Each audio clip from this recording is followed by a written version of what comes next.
Os voy a contar la historia de un tubo, y os prometo que ese tubo explica la posición de España en el mundo. En 1996 se inauguró el gasoducto Magreb-Europa.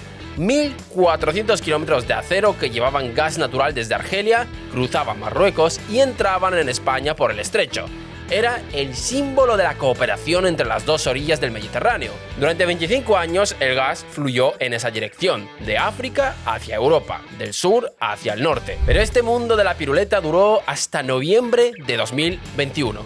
Ese mes, Argelia, enfadada con Marruecos por viejas rivalidades, decidió no renovar el contrato y cerró las válvulas. El tubo se quedó vacío. Pero aquí viene lo interesante. Unos meses después, ese mismo tubo volvió a llenarse, solo que el gas empezó a circular en el sentido contrario. Ahora era España la que mandaba gas natural a Marruecos a través de la terminal de Tarifa. Procesad bien la imagen. El tubo que durante 25 años alimentó a España con gas africano, ahora alimentaba a Marruecos con gas español. El flujo se invirtió físicamente. Y esa inversión del flujo es el resumen material de algo mucho más profundo, de cómo se invirtió también la relación de poder entre los dos países. ¿Cómo es posible que España, una economía 5 veces más grande que la marroquí, miembro de la Unión Europea, de la OTAN, que tenga el euro, sea en la práctica la parte débil en su pulso con Marruecos? ¿Cómo puede el pez pequeño tener agarrado por los huevos al pez grande?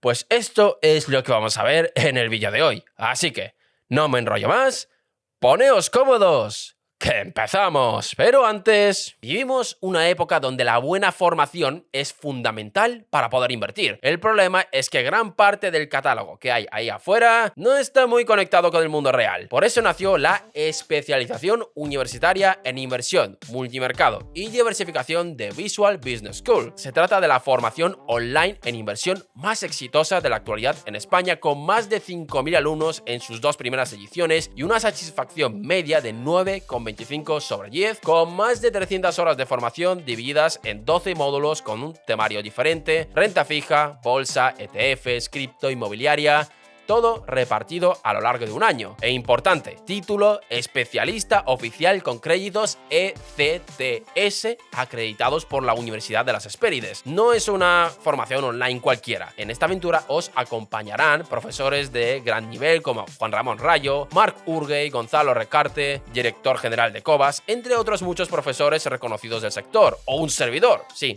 Yo también imparto algunas clases del máster. Si os interesa, apuntaros esta fecha: 21 de junio de 2026, 7:07 de la tarde, hora española. Si seguís el link que tenéis en la descripción, en el comentario fijado o el QR que tenéis en pantalla, podéis reservar una plaza para el directo donde os contarán toda la información. No os perdáis esta oportunidad y ahora sí, no me enrollo más, poneos cómodos, que empezamos.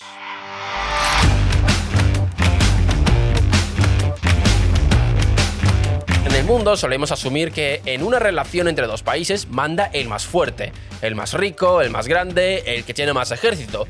Y la mayoría de las veces es así. Pero los politólogos Robert Cohane y Joseph Nye describieron ya en los años 70 una situación distinta. La llamaron interdependencia asimétrica. Es decir, cuando dos países dependen el uno del otro, pero no en la misma medida ni para las mismas cosas. El poder no la da el tamaño, lo da quien pueda cortar la relación haciéndole más daño al otro que a sí mismo. Lo importante aquí es un concepto: la capacidad de interrupción. No es cuánto tienes, es cuánto puedes romper y a qué precio. Y aquí es donde la cosa se pone interesante para España, porque si hacéis la lista de las palancas que conectan a los dos países, descubrís que casi todas las controla Marruecos. ¿Quién frena la inmigración irregular que llega a las costas de Ceuta y Melilla?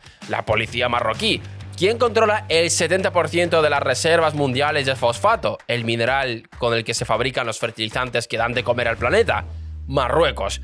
¿Por dónde pasan ya buena parte de las cadenas de suministro de las fábricas europeas instaladas en el norte de África? Por Marruecos. Es decir, Marruecos tiene la mano en varios grifos que a España Le duele muchísimo que se la cierren y, lo más importante, puede cerrarlos sufriendo él menos de lo que sufriría España. Esa es la simetría. No es que Marruecos sea más fuerte, es que tiene a España agarrada por los puntos sensibles, mientras que lo que España puede ofrecer o quitar a Marruecos le importa a Rabat bastante menos. Y el gasoducto invertido del principio es la metáfora perfecta. España, la economía grande, acabó en la posición del que abastece y depende. Marruecos, la economía pequeña, es la que recibe y presiona. El pez pequeño no se hizo más grande, simplemente aprendió dónde hay que morder.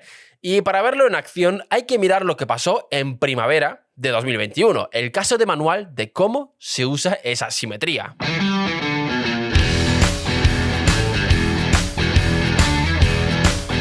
Lo que os voy a contar ahora es la demostración más clara de toda esta tesis. Mayo de 2021, el líder del Frente Polisario, la organización que reclama la independencia del Sáhara Occidental y que es el gran rival de Marruecos, cae gravemente enfermo y España lo acoge en un hospital de Logroño para tratarlo, discretamente sin anunciarlo. Marruecos se entera y lo interpreta como una traición. ¿Cuál fue su respuesta?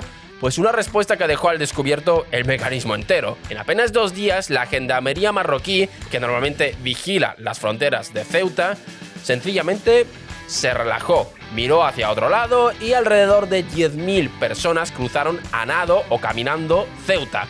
10.000 en 2 días, incluyendo cientos de menores. Es decir, Marruecos no disparó un solo tiro, no movió un solo tanque, simplemente dejó de hacer algo que normalmente hace. Apartó a sus policías de la valla y con ese gesto, aparentemente pasivo, generó una crisis de Estado en España en 48 horas. Esto tiene un nombre en la literatura académica. La investigadora Kelly Greenhill lo llamó en un libro muy citado Armas de migración masiva. La idea de que un Estado puede usar los flujos de personas como un instrumento de presión diplomática, no como una consecuencia, como un arma deliberada. ¿Y por qué funciona tan bien contra España? Por pura geografía. Ceuta y Melilla son el único tramo de frontera terrestre que la Unión Europea tiene con el continente africano. Son territorio europeo pegado físicamente a Marruecos. Es decir, cualquier relajación de la vigilancia marroquí se convierte en cuestión de horas en una crisis con banderas europeas de fondo y cámaras de todo el mundo enfocando al gobierno español que está contra las cuerdas. ¿Y cómo terminó aquella crisis? Atentos a la secuencia porque es la prueba del delito. La crisis de Ceuta fue en mayo de 2021 y en marzo de 2022, menos de un año después, el presidente del gobierno español le envió una carta a Mohamed VI en la que España, por primera vez en su historia, respaldaba la propuesta marroquí de autonomía para el Sáhara Occidental. Un giro histórico en la posición española mantenida con ambigüedad durante casi 50 años. La secuencia es innegable. Presión migratoria y meses después una concesión de lo que le importa a Marruecos. La palanca funcionó. Vamos, que Marruecos demostró que controla un grifo que a España le quema. Pero la posición española es todavía más complicada de lo que parece, porque España no tiene un solo vecino difícil, tiene 2. Y el problema es que se odian entre ellos.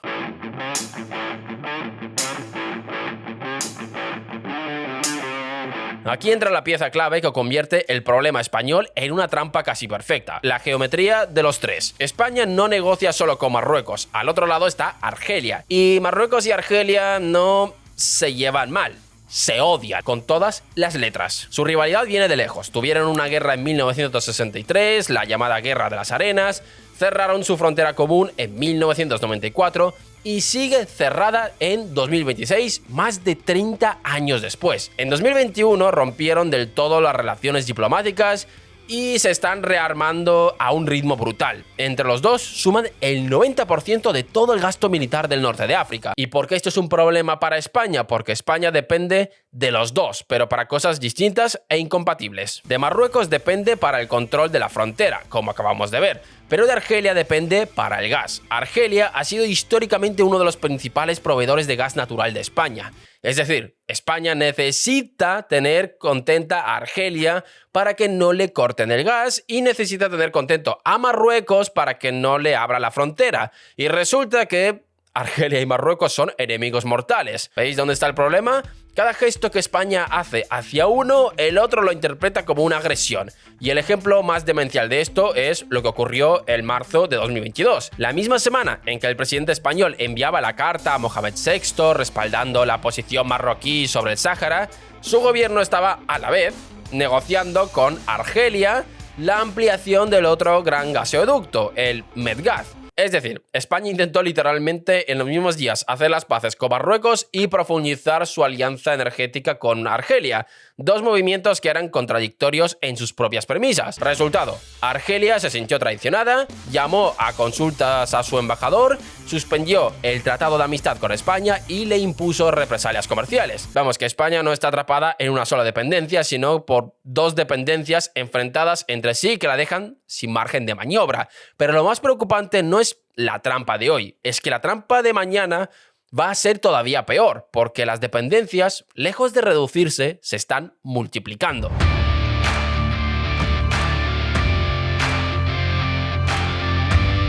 Uno pensaría que tras el susto del gas, España estaría reduciendo su dependencia de Marruecos, pero es justo al revés, la está profundizando en tres frentes nuevos. Frente 1, los fosfatos. Esto poca gente lo sabe y es de lo más importante. Marruecos controla, según las estimaciones, entre el 70 y el 75% de las reservas mundiales de fosfato. ¿Y qué demonios es el fosfato? Es el ingrediente base de todos los fertilizantes, es decir, el material con el que se abonan los campos de medio planeta para que crezca la comida. Y aquí está lo grave. Para el petróleo hay alternativas, las renovables. Para el fosfato no hay ningún sustituto, ninguno. Las plantas lo necesitan para crecer y no hay otra forma de dárselo. Quien controla el fosfato tiene la mano en el grifo de la alimentación mundial. Y ese alguien es Marruecos. Pero aquí no termina la cosa. La segunda dependencia está en los puertos y las fábricas. El puerto marroquí de Tanger Med, inaugurado en 2007, mueve ya más de 10 millones de contenedores al año, más que cualquier puerto del Mediterráneo europeo, Valencia y Algeciras incluidos. Y a su alrededor se han instalado más de 1.200 empresas, y muchas de ellas europeas, que fabrican coches y componentes aprovechando los bajos costes y la cercanía. ¿Y qué importancia tiene esto de aquí? Pues cada fábrica europea instalada en Marruecos es una empresa más que presiona a su propio gobierno para que no se enfade con el Rabat. La dependencia ya no es solo del Estado español, es de las propias multinacionales europeas. Pero aún queda el último frente y probablemente el más revelador: el hidrógeno verde, la gran apuesta energética del futuro europeo. Marruecos quiere ser un proveedor clave con proyectos por valor de 35.000 millones de dólares. ¿Y quién está firmando para entrar? Pues empresas españolas como Acciona o Mueve, que reservaron terrenos en Marruecos a principios de 2026. Procesar la jugada completa. España, que ya depende de Marruecos para la frontera, se está atando a Marruecos para su energía del futuro. Está construyendo su próxima dependencia con el mismo socio que ya la tiene agarrada en el presente. Y por si fuera poco, parte de esos proyectos de hidrógeno se ubican en el Sáhara Occidental, justo el territorio en disputa, lo que añade una bomba jurídica de relojería porque el Tribunal de Justicia de la Unión Europea ya anuló en 2024 acuerdos comerciales con Marruecos por incluir ese territorio sin permiso de su población. Y todo esto con una carta nueva en la manga de Marruecos. China. Rabat ya no depende solo de Europa, ha entrado en la franja de la ruta china y atrae inversión de Pekín, Emiratos Árabes Unidos y de Rusia. Es decir, cada vez que la Unión Europea amenaza con presionar a Marruecos, este puede responder con total credibilidad: tranquilos, ya tengo otros socios. Y esa carta multiplica todavía más esa asimetría. Vamos, que la trampa española no es una foto fija, es una bola de nieve. Cada año más palancas en manos de Marruecos, cada año menos margen para España. Y esto nos lleva a la conclusión, a lo que de verdad significa todo esto.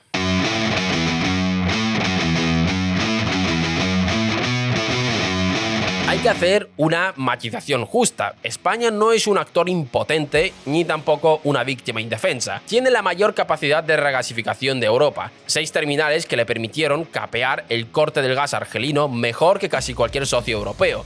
Es un interlocutor que Marruecos también necesita. Y la relación, además de vulnerabilidad, genera prosperidad real a ambos lados del estrecho. No todo es debilidad. Pero aún así, esto no quita que el país y los distintos gobiernos que han ido pasando no han sido capaces de ver el enorme problema que se estaba gestando. Lo que ha puesto a España en esta posición no es la mala suerte, ni siquiera es principalmente la habilidad de Marruecos, que la tiene y muchas. Lo que ha puesto a España aquí son las décadas de imprevisión, estrategia propia, de gestionar en el corto plazo y no construir a largo plazo, un problema ya común en todas las democracias. Durante 30 años, gobierno tras gobierno, del color que fuera, España tomó el camino fácil. En vez de invertir en una política seria de desarrollo y diversificación en el Magreb, externalizó el problema. Le pagó a Marruecos para que le guarde la frontera, y al hacerlo se metió en una trampa de manual. Es decir, cuanto mejor le guardaba Marruecos la frontera, más caro le salía a España perder esa cooperación y por tanto más poder de chantaje acumulaba el Rabat. España financió con su propio dinero la palanca que hoy la presiona. Y lo mismo con la energía. Sabiendo que dependía del gas argelino, sabiendo que Argelia y Marruecos eran enemigos, España no construyó a tiempo las alternativas que le habrían dado el margen. Llegó a cada crisis sin un plan B, sin lo que en diplomacia se llama escalones intermedios, opciones entre ceder del todo o romper del todo. Cuando solo tienes esas dos opciones, ceder o romper, y romper es impensable, estás condenado a ceder siempre. Es decir, la asimetría que sufre España no se la puso solo Marruecos, se la construyeron ellos solitos. Se la construyó España a sí misma, decisión cómoda tras decisión cómoda, durante 4 décadas. Ahora bien, la geografía no se elige. España no puede mover el estrecho de Gibraltar ni cambiar de vecinos. Eso es lo que hay. Pero una cosa es la carta que te tocó y otra cosa muy distinta es cómo la juegas. Y España ha jugado durante décadas a no pensar en el día siguiente, a tapar el incendio de hoy con gasolina del mañana. Marruecos ha jugado su mano débil de forma brillante, pensando en plazos largos, acumulando palancas con paciencia. España juega con su mano fuerte de forma temerosa, apagando fuegos, cediendo en lo importante para no resolver lo urgente. Y al final, en geopolítica, como en casi todo, no gana siempre el que más tiene, gana el que mejor juega lo que tiene. Y esa es la razón por la cual Marruecos le está pasando por encima a España en el pulso. El país pequeño con menos recursos puede dominar a uno grande simplemente porque hizo los deberes que el grande no quiso hacer. Y sí, luego podemos irnos a otras teorías como ¿qué le debe España a Marruecos? Pero esto no son los temas de este canal. La dependencia va mucho más allá de los posibles secretos que tengan guardados y la pregunta es si en algún momento alguien hará algo para romper esa dependencia. ¿Y vosotros qué pensáis? ¿Conseguirá España librarse algún día de Marruecos? Dejadnos vuestra respuesta en los comentarios. Gracias por vernos un día más y nos vemos en el próximo vídeo.